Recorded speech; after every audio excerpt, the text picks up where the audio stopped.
歡迎嚟到 TechCanto。今日有幾單幾緊要嘅科技新聞要同大家講下。使乜等咁耐？先講啦。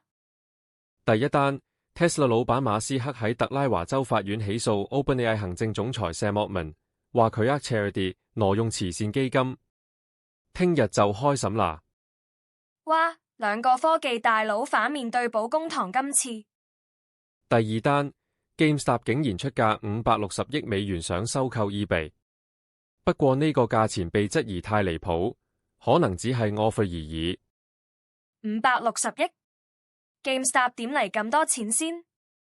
第三單 ，Instagram 開始測試 AI Creator 標籤功能，俾 AI 生成內容既創作者自主選擇係咪標示係 AI 生成，即係可以選擇顯示或者唔顯示。沒錯。IG 話會逐步推出，睇下用家反應再調整。第四單 ，Amazon 宣布開放物流網絡俾所有中小型商家使用，唔單止 Amazon Seller 先可以用。咁中小企就好方便啦。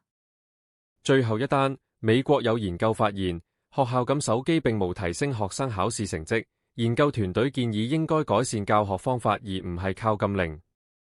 即係撳咗都冇用嘅時候。研究就話應該 focus on teaching quality 先係王道。今日5條新聞就到呢度，多謝大家收聽 TechCanto，我哋聽日見。聽日見。